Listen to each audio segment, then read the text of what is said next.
Going. Oh, There got it it. is. That's the first question we always get. So, yes, this is going to be recorded. We will send everybody a follow-up email later today with the recording, all of the resources that we reference over the course of this conversation. Um, so if you have to bail out and drop off early or whatever, you'll be able to you'll be able to come back to this. With that being said, Catherine, let's give everybody like a minute and then we'll roll through it. We've planned, you guys submitted really great questions. I appreciate everybody who participated. We've put together a little slide deck to help guide the conversation today. We will be providing you with all sorts of helpful downloads and resources that you can apply to your own business. I will be monitoring. I'm going to kind of play MC here. So if you have questions, drop them in the Q&A and KB and I will respond. Mhm. But I think we've done a pretty good job answering most of the questions just in this presentation. So being a minute over, I'm going to get after it for the sake of being respectful of everybody's time. Thank you again for everybody who's joined us today. My name is Kate Guillen. I'm the founder of Simplicity Ops, and I am joined by my teammate and friend, Catherine Beltran. Hello, hello, everyone. We're going to jump in. KB, keep me honest on this. If you see me start to birdwalk, I am going to do my best to answer all these questions and keep us under an hour. All right.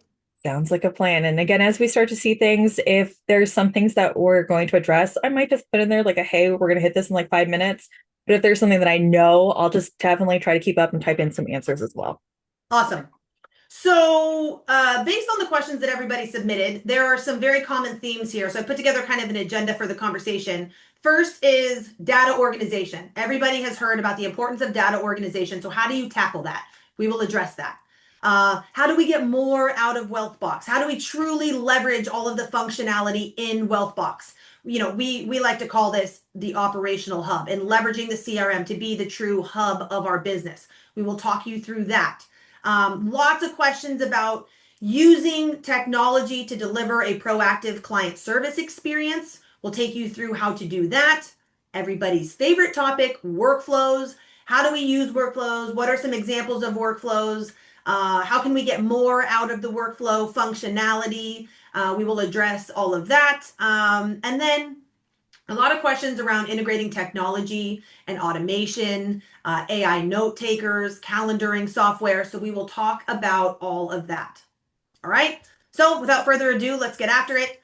Wealthbox in its simplest form is just a database. And so at the core of what we are going to build here today is starts with the data. Nothing else that I'm going to talk about today is going to be as effective if the data is disorganized. And so, Catherine, I want to turn it over to you for a second and talk about how you think about the contact hierarchy or like developing a framework for managing the data. Yeah, this is a great question. And honestly, it's very, very common. So when it comes to really where should I even start with my CRM, in particular, the organization of it, it comes down to really two fields. One of them is a default field. One you get to make as a little DIY custom field. So contact type is the highest level of segmentation. So this should help answer who in the world is in your database. These should be along the lines of our most important, those clients, the prospects or lead, if you call it that way, professional networks. So again, all of those extended contacts that we have those connections with, center of influences, the ones we have referral relationships. So again, it's really just defining who that person or that brick and mortar really is. Now, below that, if you want to kind of think like visually, like sub underneath, tab over is the contact category. Now, contact category is not a default. This is something that you would want to utilize with a custom field and pick as a single drop down option. This is where you actually get to add what I'd consider value to that actual contact type. So it's a, yes, they're a client, but what level are they in your business? Now, we like to do a tier model. If you do like the ABCD, platinum, gold, silver, there's nothing wrong with that as long as it's clearly defined. That's the hint, hint, hint, hint. But again, this is where you're adding value in here. So yes, they're a center of influence. Well, what kind of center of influence? Yes, they're a prospect, but are we actively trying to gain their business or have they kind of ghosted us? And that's where, again, it's getting that little different levels. So again, you can set this up in the back end of Wealthbox. So if you go up to like the little three dots in the top right corner, go to settings and customizations, this is where both of these would live. And in fact, when you're first starting out, and if there's anyone who's really new to Wealthbox, humor me today, click those three dots, go to settings, go to customization, spend some time in there. That is where you're going to set up these values. This is your foundation. No, this is great. And I want to take it even one step further because like she's saying, defining who these people are in your database is the first step. The second step is actually documenting it on something that we call a style guide, which essentially is like your glossary to your database where you can explain, like Catherine just articulated, like who these different types of people are in the database. But that's how you get consistency across all users is by documenting what these fields mean, which is a question that we've got a lot here is how do you get consistent, adoption and usage of the various functionalities in Wealthbox? And it's by documenting, defining, and having training around that. And so one of the resources that we'll give everybody at the end of this conversation is a downloadable style guide where you can, adapt this framework, define these various fields, and roll it out to your team. One of the questions coming in, Catherine, that you hear all the time is like, how do you think about households? Do you recommend using households? If so, how? So I am still very much with the mindset of the individual. So anything that's going to involve like the head of household is where I put most of my data. And the reason why, and actually, I don't know why I say most of it, I put like all of it. So the reason I do that is because the data that you have on an individual, so let's take a head of household and a spouse. If you put things on the head of household or you put things on the spouse, it's going to push it back up to the household anyways. So if you want to have it where it's like, hey, this is really in particular, this particular person, it's going to still have that same value and that same detail. Why I stress this is because even on these two fields that we're looking at here, you may just know about a spouse. You may never meet with them. You may not manage a single penny of their values or anything like that. So they would be like a relative of client. Whereas that head of household's the one that you're genuinely serving that can have a different contact type. So when you go and you search and you filter and you report off of it later down the road, you have your distinct, hey, I'm not counting someone who shouldn't be counting, or I am counting the people who should be counted.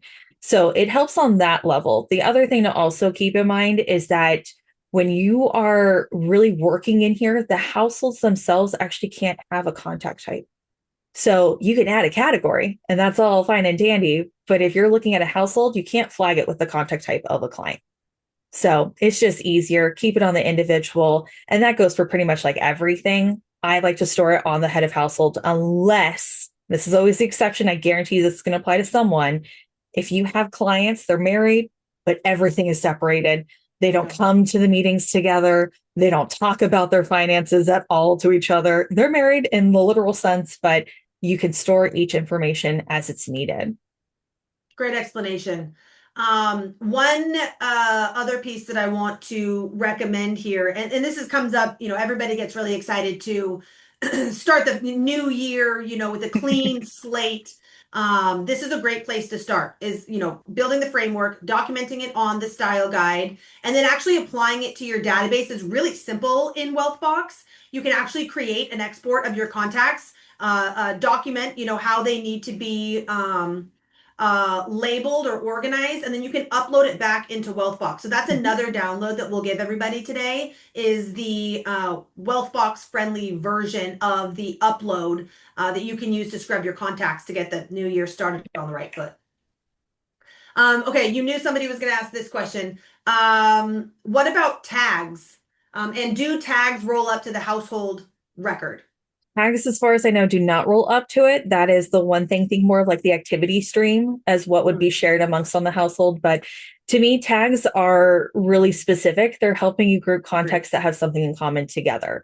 So this could be anything along the lines of, hey, I want to be able to just quickly at the very top of the page see who is a trusted contact for someone. You could use a tag in that way. One of my favorite and common ways would be like the tracking who to reach out to for each month for their review. You could set up 12 different tags. There's only 12 months in the year, of course. Mm. You put them in the appropriate month. So if they're only a once a time year, you put one tag group on there. If there are multiple, then you just put one, two, three. Again, dealer's choice on this one based upon your tier level system. But again, you're probably going to meet again just with really one person or communicate with one person. That's the other kind of fallacy I'll see is that people will put like multiple emails on a household and then it's going out to both of them. And then my favorite happens, both the husband and wife are proactive and they both schedule. Got it. So, so that's why I like to avoid that. Keep it still on the individual where you need it. Love it. All right, so I'm going to move on here from this database structure and the actual, contacts and talk about this idea of leveraging Wealthbox as the hub of your business. We got a lot of questions about how do I take, more advantage, or I'm only using 10% of Wealthbox, or, I don't know what I don't know. Can you show me all the functionality in Wealthbox? And I think this image does a really good job bringing to life this idea of truly using the CRM as the hub of your business, meaning it's your one-stop shop for contacts, tasks, your calendar, your sales pipeline, notes. And one of the greatest, values that a couple of things. One, it allows you to cut down on a lot of the unnecessary places or spreadsheets or wherever you're currently going to manage this. But two, the reporting is so much more robust when all this information lives in a single place. And so we kind of talked about contacts there, but Wealthbox as a contact management system extends beyond just like types and categories and tags, right, Catherine? It's like Mhm. family tree, professional network, hobbies, interests. This is where, using tags and things comes into play, like she's talking about being able to further group contacts together and target them based on common interests. Mhm. And also from like a client servicing perspective, like I want to know who these people are and be able to relate to them in a personal, meaningful way. And so having dogs' names and where they went to college and who they work for at our fingertips is really beneficial. I want to pop in here really fast because I feel like sometimes I do have the argument where a lot of the clients will come to me and it's like, well, why do I have to capture that? I don't see that valuable. I'm like, okay, if you're only meeting with them once a year, how much do you remember from the last time you met with them? Of course. When you look at the name, is it immediately going to give you the prompt that, oh, hey, we have this shared interest in this football team or this passion for this movie that we quote all the time? If the answer to that question is no, use the fields in your CRM to hint again, track the contact relationship aspects of your CRM and use either again the tags or custom fields to capture again that miscellaneous data. It's really just helping you kind of forecast in the future who that person is and what kind of conversations you can start up with so it feels very personal. And that parlays itself really nicely into the next piece here is Wealthbox as a note documentation system, a calendaring system, and a task management system. Because to Catherine's point, you know, let compliance reasons aside, from a client servicing perspective, we want to build out a historical timeline of everything that has transpired in these relationships. So we need to capture notes. We need to capture, phone calls, appointments, activities, whatever. And we need to capture service requests so that we can see everything that has transpired in these client relationships. And so I love Wealthbox as a task management system to keep a record of servicing requests, operational things. We'll talk a lot about workflows here in a minute, but one of the questions, Catherine, that we got was, can you explain to me when I'm using a task versus when I'm using a workflow and like why templates over one-off activities? Can you explain that a little bit? Yeah. So let me kind of start, I'm going to say a little higher up tasks versus workflows as a whole. So workflows is more of like a checklist or a process. Mhm. Usually this is going to span several days. It usually involves several people in the actual process itself. Not to say it always has to, could be a one person type of thing, but it still spans several things. But again, it's really going to act as a checklist to make your way through items. Whereas a task that's in Wealthbox is going to be one of two things. It's either going to just be a one off, hey, this is a very random, most likely never to recur situation. I just need to get it done. I'm going to mark it in here. I have it as here and I'm all done. The other can be viewed a little differently. Again, sometimes we'll have processes that don't start with me, but I need details that happened before me. That is where task templates can come in here and really shine. So again, if an advisor is having a meeting with a client, and X, Y, and Z comes out of it. And X, Y, and Z are all things I'm supposed to work on, but I have no clue what those details are. That task can act as that little handoff or that baton handoff here. So again, it could say something along the lines of, oh, hey, something as simple as the Benny change. Well, what are the changes? If you put that in as that task template, it pre-fills for you, makes that prompt to say, hey, they need this, this, and this. Then the workflow is actually the how to actually make the beneficiary change. Again, it could be for, and I know I'm getting a little ahead of myself, but it could be for anything that's external for our clients or even internal for us as well. So we'll talk about like the different task templates that you can have in there and workflow templates. You might see again that lovely like gray area where it's like, I just saw that a couple slides back as a task template. But again, it's because it works well together. I It's that agree. initial domino effect. And the overall arching point is that it lives in the CRM. We're not taking Mhm. scratch notes. We don't have post-it notes. We don't have, Asana or something else for keeping tasks. They live in Wealthbox. And Catherine teed us up really well here to talk about calendaring. Wealthbox as a calendaring solution. There's a lot of questions about how do I use Wealthbox as our, calendaring system, and how do you layer on things like Calendly or G reminders to create efficiency around managing scheduling? So when you have a outside integration, it's preventing the lovely phone tag or Mhm. email tag that I know all of us have done at some point. Now, Calendly and GeoMiners have some very similar overlap and then some massive differences, especially when it comes to Wealthbox. But at their core, both of them is a, hey, here's my availability. You send that link on over into the client or prospect's court. They pick the date and time that works back for you or actually both of you guys, and then it comes on back, it gets to your calendar, and that's the big, beautiful world of it. Where the differences really shine is the extras, as I like to consider it. The one quirk or problem I have with Calendly is that it isn't like a direct integration itself. So there's still some things I have to manually do after the fact.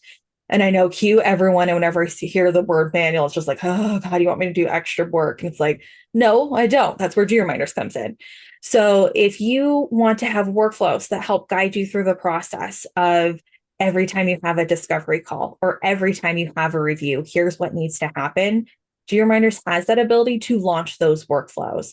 It Yeah. also has the ability to connect the contact, and it also can create opportunities. So if you're really ramping up your sales process and you're onboarding prospects like crazy, I encourage you to use the opportunity pipeline. It is incredible. I love the look of it. It's very user friendly. But again, if I don't have to add the contact, if I don't have to launch a workflow, I don't have to create an opportunity, GeoMinders is definitely something to look into. Yeah, I love that you said that. People are so gung ho on automation right now, and we could not agree more with automating as much of the manual, redundant work as you can. And G Reminders does a really good job automating it. Um, So that is still our recommendation. If you are a diehard Calendly user, that's fine. We can also make that work with our friend Zapier. Mm-hmm. But in an effort to keep things simple, is the name of the game here, very intentional in the naming of our business. Zapier just adds another layer of complexity that you Mm-hmm. have to manage. And that's fine. It works, but why when G Reminders does it automatically and integrates directly? It's a Mm-hmm. game changer. Yeah. And you teed me up perfectly here to talk about the pipeline. Wealthbox is a fabulous pipeline tracking tool, best that we've ever seen. Um, and in an effort to consolidate and have a centralized place for managing your business, we need to keep a record of new revenue opportunities in the CRM, whether it's a brand new prospect off the street or it's an existing, a 401k rollover, existing revenue or new revenue for an existing client. All of that can live in Wealthbox in the pipeline tracker. So all of this said, when people ask us like, how do I get more out of Wealthbox? It's this. It's using all of the available functionality. And I want to keep rolling here for the sake of time, Catherine, and talk, we talked about the importance of leveraging task templates, but here's some pretty standard examples that people use. Again, for all of the repetitive things that you're doing in an effort to not have to retype the same dang thing over and over and over again. Short-term pain for long-term gain. Document build the template and document what is needed, to prepare a Benny change, or, the death process, or whatever it looks like. So the communication is consistent.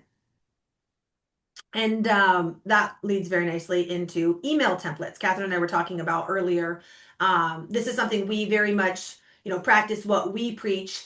And I'm sure everybody has had an experience where they call into the bank, or they email, a client service person and ask a question, and they receive a different answer depending on who they speak with.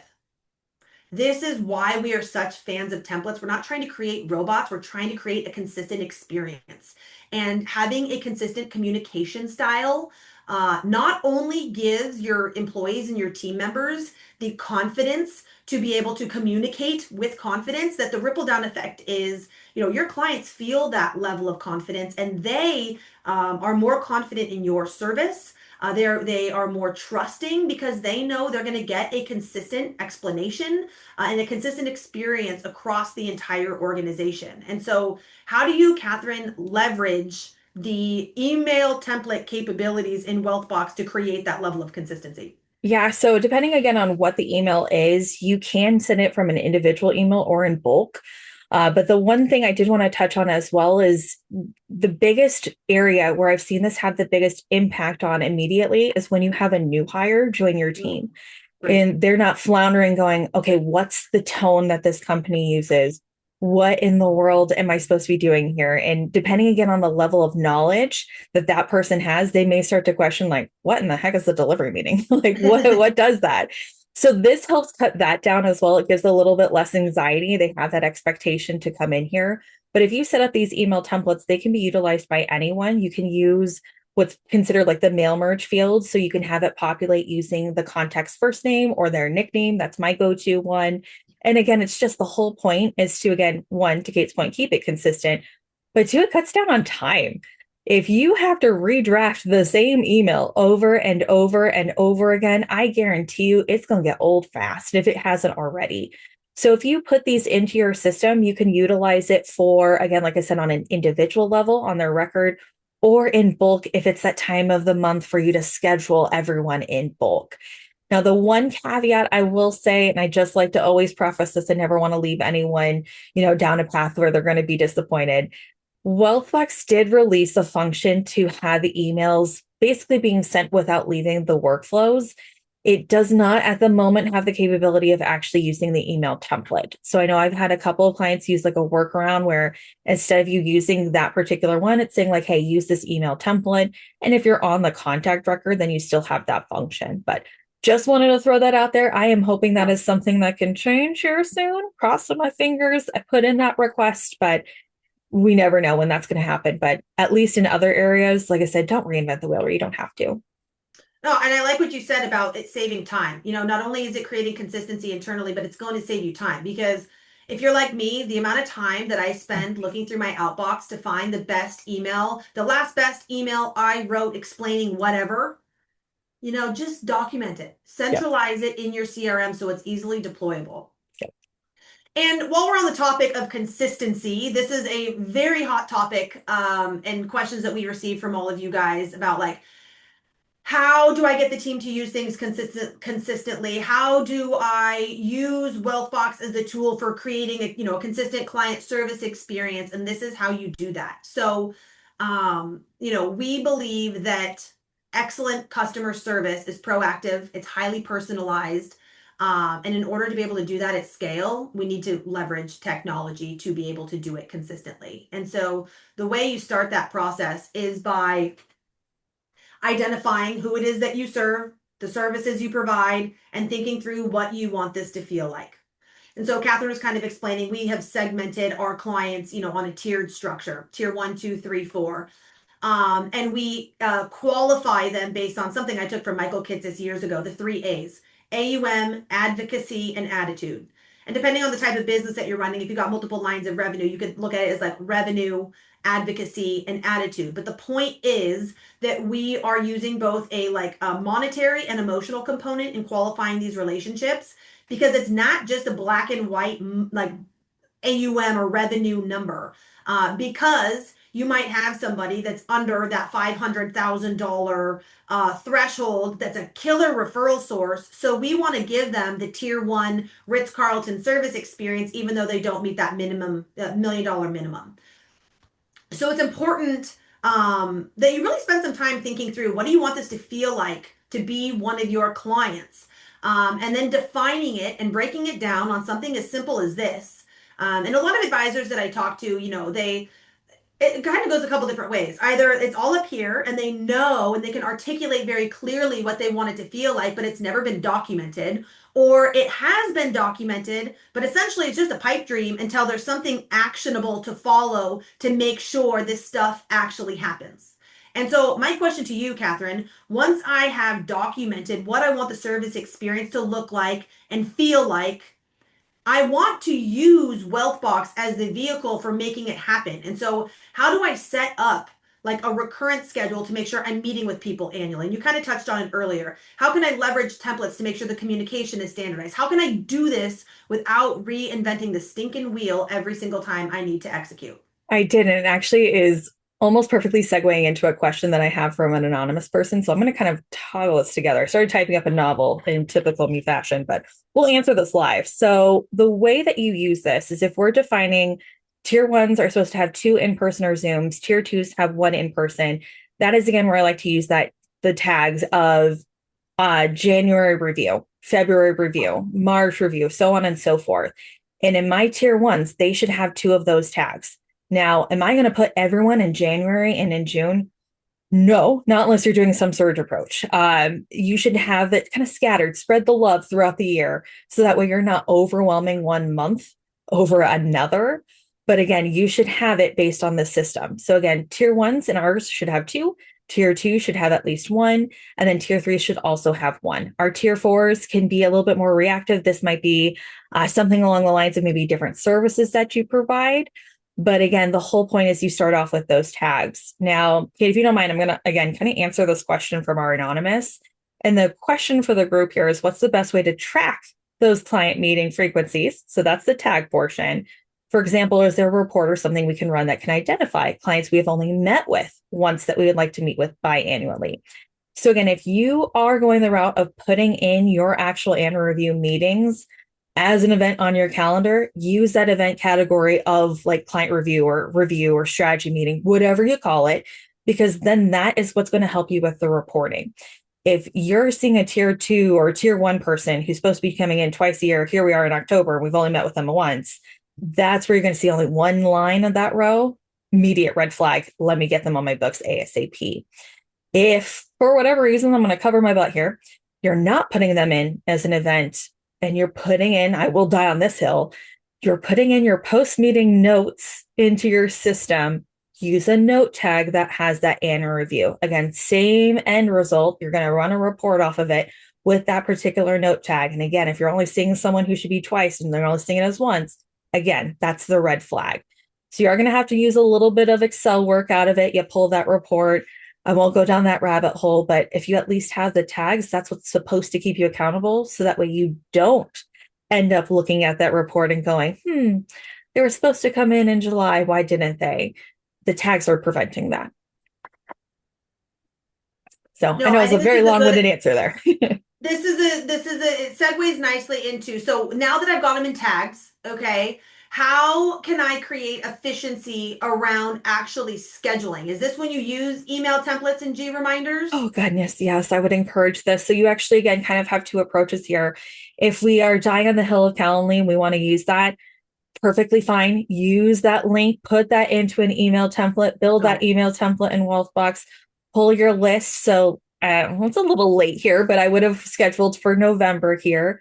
You pull the November list, you get your contacts, you select everyone, you pick that email option, you pick that email template with that calendar link, and you send it on its way. G reminders does make it a little bit easier, actually. If you have that tag that you've already built out, they have a bulk send function that actually automatically reads that tag and reaches out automatically for you. And if they don't respond, it reaches out again. And if they still don't respond, reaches out again. So it cuts back quite a bit on the whole follow-up. So it may sound like I'm really pushing it, and it's I kind of am because I absolutely love the product. It saves so much time and energy. I think when we really calculate it, you can get like a good solid 10 hours back every single week from that, which who doesn't like money and time back in your day? So that is definitely where it would be worth it to take that little extra step into G reminders and use that bulk sense. Love it. Okay, while we're on that topic, Catherine, I want to ask you a couple of questions. Do you recommend relating meetings to the individual contact or the household if it's a joint meeting? How do you It's, actually go ahead? yeah, I still like to keep it consistent and still put it to the house, the house, like head of household. And even if they're in both, then I would actually just add them. But if you have already died on the hill of households, this is the one time where I'm like, I won't lose sleep if you do. But Mhm. I like to be as consistent as possible, still on the individual level. Okay. As we know, our LPLers are only allowed to use one hub. Does it integrate like G reminders? I should not have made a face like that, so I apologize. But this is one of those I'm like, no, it does not. One Sub is still very much limited in terms of like what it's capable of doing. So that is one until they truly build it, because I will let you guys all know, Wealthbox is a very open API. If the company is willing to build it, they're willing to accept it. So it would be one of those pressure like crazy One Sub to give more options. Yeah, and also G reminders is actively pressuring LPL to accept G reminders. So hopefully that's on the horizon, but at this point, no. Mhm. Okay, lots of questions. People are asking if you're going to get a copy of all of this. Yes, everybody's going to get a copy of the slides and all of the resources that we've discussed today. We'll send it out before the end of the week. Everything is recorded. So, yes, to answer all those questions. Do we have a list of tags? I see you're typing this question. Do you have a list of tags that you recommend that we can include today? That's also on the style guide that we'll Oh, have sweet. included. I So, thought so. yep. So you can take a peek at there. Don't feel like that's all inclusive though, because again, it's going to be tailored to your business. If you're strictly AUM, you're going to obviously have very different tags to someone who has maybe an insurance business or focus on annuities in particular. So again, just keep that in mind. There's always like a little asterisk included. And I should have said that at the beginning of this conversation. This is not like a black and white framework. This is, and we'll talk in a second, there's a lot of questions about how we help firms, needs to be adapted to the uniqueness of your business. So if you call your client something other than tier one, two, three, or four, or you call your meeting something other than, financial planning and discovery, like you got to adapt this to make it make sense for your business. But you can absolutely apply this framework to any investment management business. And so I think that segues nicely, very well into everybody's favorite topic. So once we know who we serve and the services we provide, the way we deliver our services at scale is by leveraging workflows. And a workflow is anything that's done more than 3 times that has more than 3 steps. Okay, it follows a sequence. It follows a chronological order. Catherine kind of mentioned that one of the benefits is it can pass hands. So if it starts with me and then it goes to KB and then it comes back to me and then it goes to the next guy, like that's possible. It allows you to come to a fork in the road. So like if this, then that. They're really, really slick. And so um, my challenge to you is, and we're going to give you kind of a cheat sheet here, is think about everything that you're doing more than 3 times that has more than 3 steps. And the reason this is important is one, to be able to delegate, one, to be able to confidently, bring on a new employee and they know how to execute and feel confident in their role. This is how you serve more people and serve people consistently. So if you're thinking about anything that's done more than 3 times, it has more than 3 steps. Here's some examples of pretty standard workflows that we see our clients incorporate into their business. And like what Catherine said, this list is going to expand and contract depending on the nature of your business. And they're going to be unique to you. Things you need to keep into consideration are not just regulatory requirements, but like custodial requirements. It might look different from an LPL guy than a Schwab guy. Okay. And your team structure, who does what. And so, Catherine, I'll give you a second to kind of talk about the process for developing your workflows, implementing workflows, customizing workflows. How do you think about this? So the very first thing that you have to think about with workflows is you have to get the team buy-in. Sure. So that's another thing that came up in like a general, like, how do I get, people to consistently use the system? Have them involved in the process of building the system. If you have you're taking the lead to build out the account transfer workflow, but six other people play a part in the account transfer workflow, involve them. So again, this is where they can have that 2 cents to say, oh, no, no, no, we don't do that this way anymore. Or, hey, we do this. Why? And it's a really good way to help build these out. The next thing I'm going to suggest, weirdly enough, don't start in your CRM. I know, crazy. We're talking about using the CRM as your hub, but don't use the CRM for building out a workflow. The main reason is because, again, when we come to like the actual building, what I see happen very often is people open up a new workflow to build. They see the lovely blank white page, basically, and then they panic and go, what do I do? I don't even remember. It's easier to just randomly throw out the task that you have on a good, solid, plain old Word document and then go back and put it in order. And then think about the ripple effects of, oh, it doesn't always go according to plan. It could have this detour. It's a lot easier. Think about it in like an example is when we're growing up, when we were in our lovely English classes, we didn't write one version of an essay and submit it. We had a rough draft and then we had our final version. Good That point. whiteboarding is your rough draft. The final version is the template that you build out in your database. So when you get everyone involved and you get that Word document, then you can do a nice, lovely copy and paste into your actual workflow templates in Wealthbox. And it's a lot easier. It's a less painful and a little less daunting as well. The other thing to also keep in mind, so as you're thinking about what you do in it, and I already hinted at it, think about the what ifs. Well, what Yeah. if this doesn't go according to plan? Do I have what I consider my get out of jail free card? Do I have my reroute to a different direction? Add those in as well. Think about who's doing it. Is it always done by the same person? Does it make sense to use roles in that case? Does it make sense to use a user? And then think about timing. This is usually the hardest part, weirdly enough, of any workflow building because we all think it's just like, we get that done in like 24 hours. And we're like, no, we don't. What are we talking about? Account transfers in particular, you could have 5 for 1 new client and they could all have a different timing involved with them. Sure. So that's where you have that flexibility of it based on the previous step completion. I love this concept in workflows, in particular in Wealthbox. It's a kind of a unique piece to them. It makes it adaptable to you. So that's one where it's like, don't panic too much. You can always go back and make changes. And that's the final thing I'm going to say with workflows. You are allowed to make edits to them. Even when you think they're perfect, you can still update it. You are going to get clients who don't fit the mold. You can make it a one-off type of workflow that has a little extra steps in it. Or again, if we get a new regulation that comes down to us and we're like, great, we just got used to this. You can again still edit that as you need to. So try to take away the scary pieces of it. Trust me, I think everyone has that like gut pit that they're just like, oh God, workflows. Don't think of it that way. Think of it as how is it going to help me stay on top of all the tasks that we have to get done?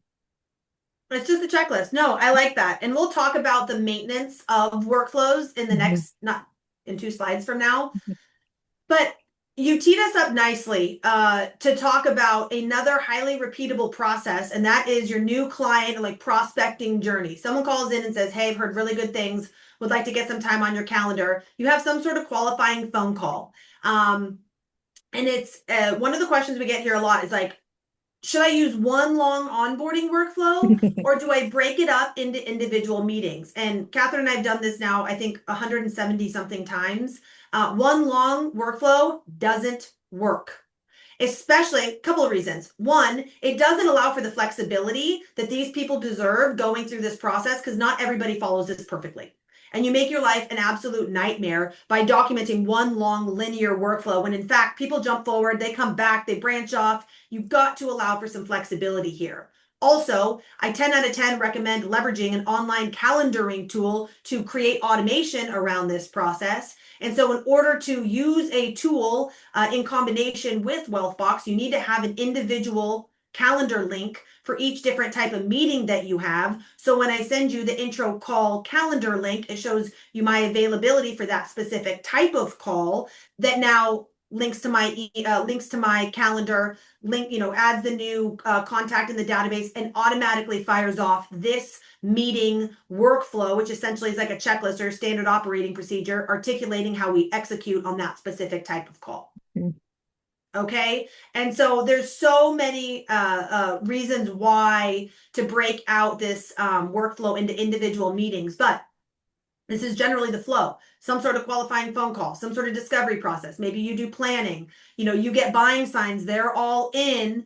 The point being that we have a consistent experience, that it's documented in a workflow format in our CRM in a centralized place so that we're not reinventing the wheel. We eliminate the potential for drop balls. And that we can handle. I was listening to Libby Greiwe talk the other day, and she was saying the trust is earned in the first 100 days. So if this is a herky-jerky process, or you forget to dot an I and cross a T and you have to go back because you got an IGO, or the client beats you to the punch and is like, hey, where are we at in that account transfer? Like, this is how you stay proactive. This is how you stay consistent. This is how you stay one step ahead of your clients, which is how you earn their trust and really create an exceptional first 100 days. And so I use this as another really good example of repeatable things that deserve a workflow. Mhm. And so we're not kidding when we say anything that's done more than 3 times that has more than 3 steps. This applies to things beyond just like client servicing and prospecting, and new client onboarding. This is all of the operational things: billing, trading, reporting, compliance, hiring, firing. Got a lot of clients right now growing and adding new additional team members. They need a scalable way of onboarding and training and setting very clear expectations about what the first 30, 60, 90 days look like to succeed. um, those deserve workflows. And Catherine touched on this, but one highly overlooked workflow is a maintenance workflow. And I want to talk about this for just a second. Wealthbox is going to be, all of these tools we're going to talk about is going to be a living, breathing piece of your business for as long as you're ever in business. Mhm. Things change, people's change, regulations change. We are working with a client who had a broker dealer relationship and have now gone independent. So now they need all of our Schwab workflows. Things change. So don't be, closed-minded or close to the idea that this isn't going to need adjustment and constant maintenance. And so we have a quarterly Wealthbox maintenance workflow that used to be part of the Wealthbox library. I don't know. We'll give you a copy of that today, so that you can follow a checklist to ensure that data stays well maintained, Mhm. contacts are well organized, tags are appropriate. What else am I missing, Catherine? Workflows are flowing. There's no bottlenecks. Opportunities are staying well accurate, Yeah. things like that. Somebody needs to maintain this system ongoingly, is Mhm. the point that I'm making here. And so my challenge to you guys on the call today is just find one process this week, one process that is repeatable, has been done more than 3 times, it has more than 3 steps. Whiteboard it out, like Catherine's talking about rough drafting on a Word document, and then take it to the CRM and build it out. Your life will be so much better because of it. And people, the argument that we get a lot there is like, oh, that's an awful lot of work. And I promise you, it's short-term pain for long-term gain. Your Yeah. future self will be so grateful that you're not having to remember the last best death claim that you processed without an IGO, because it doesn't happen all that often, but when it does, that's a perfect example of something that needs to be handled with the utmost care. Yeah. And so, all that being said, I think it's important to note that at the end of the day, even once Wealthbox is like totally monstered out, totally optimized, the team's using it consistently, we've got templates in place, you guys are humming, you are going to continue to feel some friction points because Wealthbox cannot be all the things to all the people.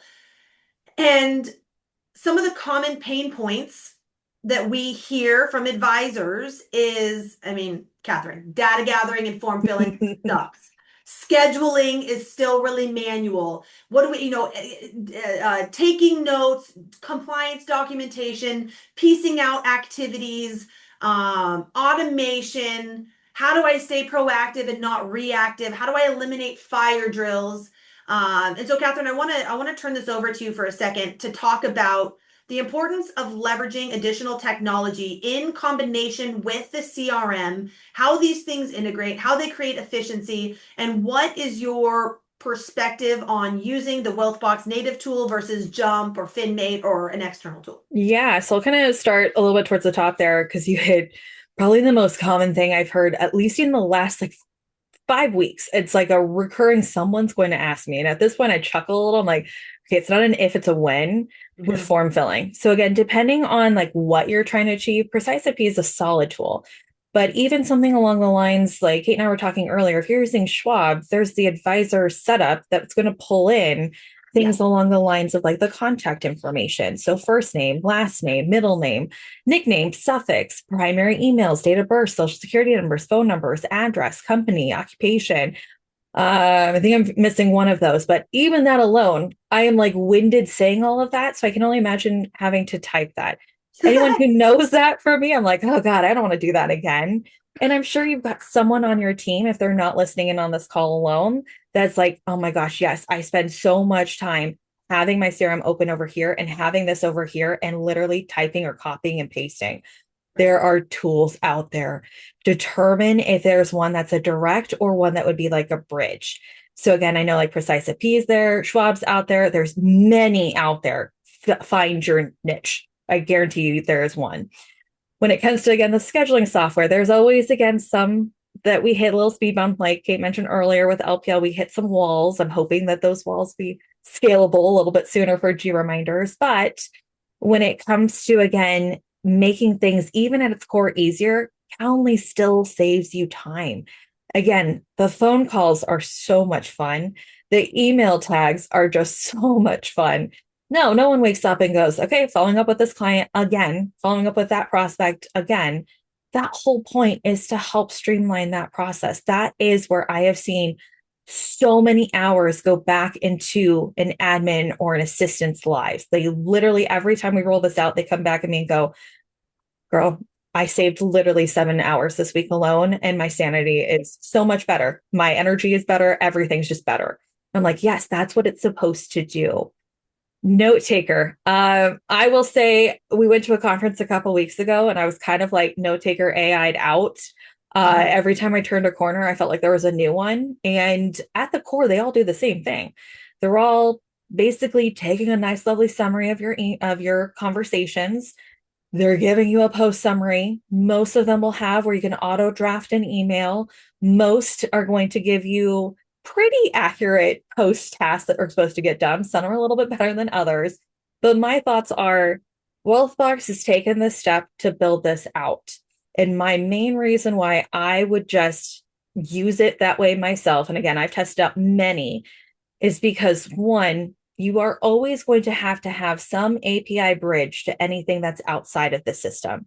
If it's in the system, they're in control of it completely. So if something were to go askew, they can fix that a lot faster than someone who has something that's integrated through, again, another connection. So just timely wise, thinking the most negative thing possible, that's actually a really good positive, is you can have an easy adjustment. More importantly, it still gets the job done exactly as you need it. You get a pre-meeting summary, you have a post-meeting summary, you can have the emails written up, you can have the post task, all within the system. So you just have it connect to the right person with less clicks. So again, when it comes to like my approach of what is the best fit for something, I'm looking for how much time is it going to save me?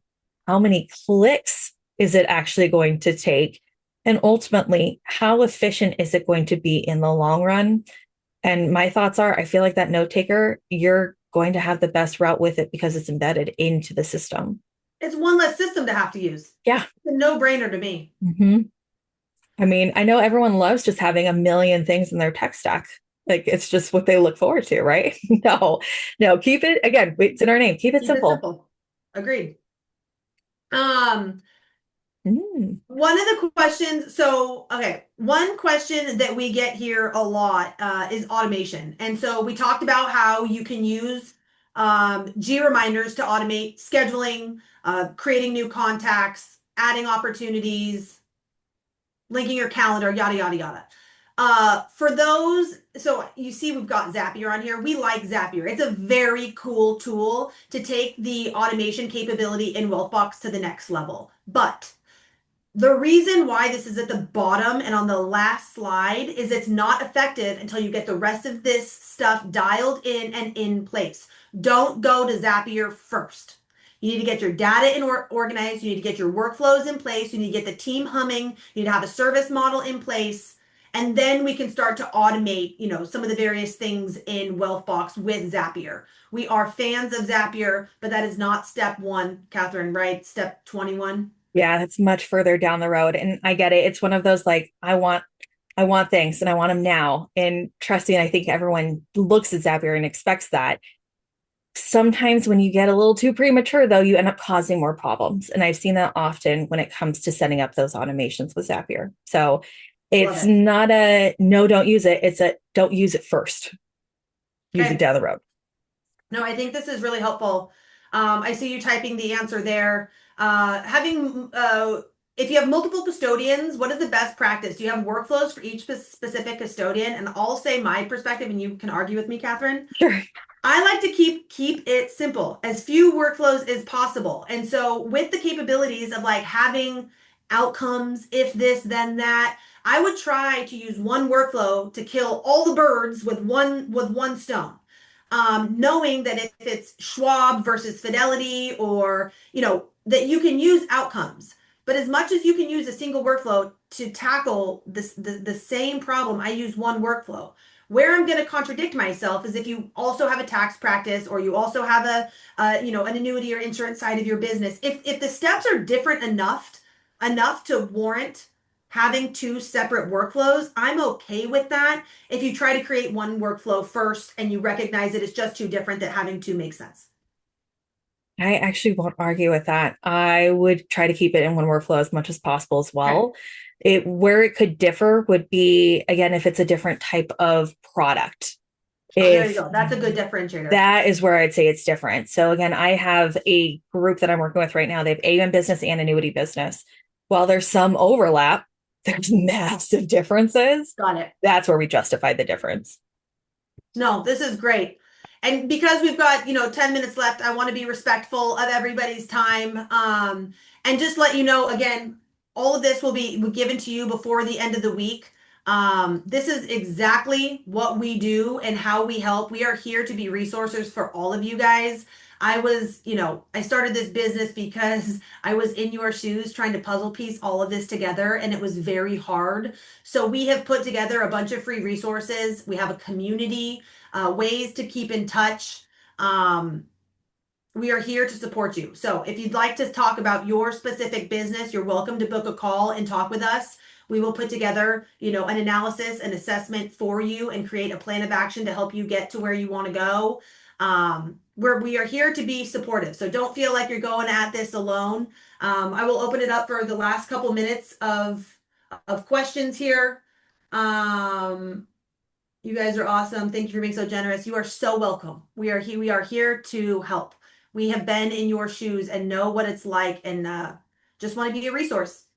And then I did see a question in the chat from George, and Go for it. does the Wealthbox note taker allow for data to be autofilled to custom fields? Example, someone mentions they love to travel and that they can feed a hobbies custom field. From my knowledge, yes, actually. That is the whole purpose of it. Now, here's where I'm like, oh God, is this beta version of mine or is this not? It may come out in a different phase, like a rollout. Yeah. But I know the goal is to try to pre-populate or populate posts from the meeting as much as possible. So custom fields is always a very common one, and I get it because it's again capturing a lot of data. But even that important information section or the professionals, Yeah. from my knowledge, that'll fill that out as well. And that's also why I really like the embedded version of any system. Again, you can get more. They know how to connect it more directly. One of the things that I'm really hopeful of, I kind of heard word on the street, that this native tool is actually going to act almost as like a virtual assistant within your CRM. So you can ask it like, hey, can you give me a 90-day no contact report? Can you tell me whose birthdays are coming up this month? Hey, not only is it going to it can actually source information for you, which I think is really stinking cool. So that being said, I know Zox populates into Precise FP and then you can map it to Wealthbox. Yes, but why? I'm just all about less tools is more. I think Zox is fantastic, and we've done quite a bit of work using Zox. And if that's what you're in, again, all of these are just recommendations. Like, why fix what ain't broken? If it's working for you, keep using it. This is not a my way or the highway thing. But if you're considering using an AI note taker for the first time, if you're considering, moving or simplifying your tech stack, I think the Wealthbox is a no-brainer. How do you Uh, guys suggest capturing suitability and insurance info, Catherine? oh, this question kills me all the time because this is not something that just pulls in by default. This is going to very much be a manual field. So, heavy sigh here. This is one I would use the custom field on. I've been talking about this quite a bit because I've actually been getting this question heavily when it comes to suitability. And there's just, to my knowledge, nothing that's going to push that in directly. Well, I guess it could depend technically on the integrations that you use, but Okay. for the most part, insurance is very much like hands off. They don't like to usually work with something, so it could very much just be manual. And when in doubt, whenever it's something that's like doesn't exist, custom fields is my go-to. That's how I always look as like you're a coder for the day. So I would use that. Okay, last question. Oh, I hate this question. What is the best way to link trusts and investments to households so advisors can see the big picture in one page? The trust, So my favorite trust question. yeah, we get the trust question all the time here. So trust themselves if you're putting them in as contacts, and that's the big if. If you're putting them in and storing information in there and trading that almost like again, it is its client in its own, which it Yeah. technically kind of is, link it through that related contacts field.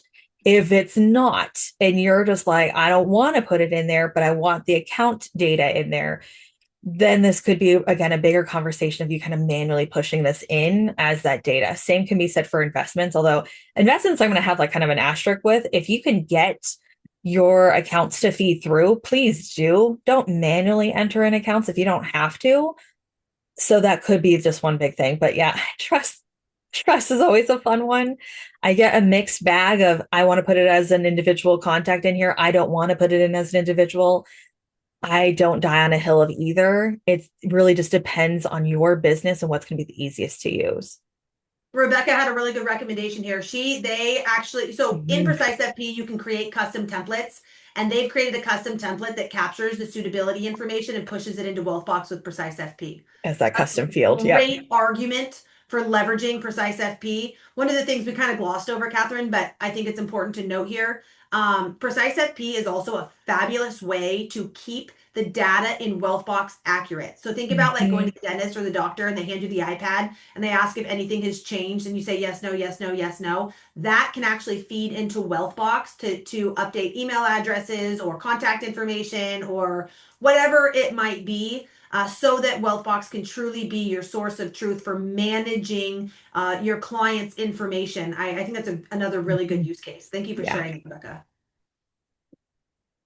Um, all right, you guys, for the sake of everybody's time today, we are going to wrap. I think this is really fun, and I appreciate everybody for coming today. We kind of polled the audience to see what people wanted to talk about, and it sounds like these kind of open ask me anything forums are what people want. So you can count on us to be doing more of these, and then just yeah, keep us informed with like what everybody has questions about or struggling with. We're happy to put together some helpful resources for everybody to keep us all moving in the right direction, help us operate more efficiently, have more freedom, and better serve our clients. You So, got it. thanks everybody for joining us today. KB, thank you for being a tremendous wealth of knowledge.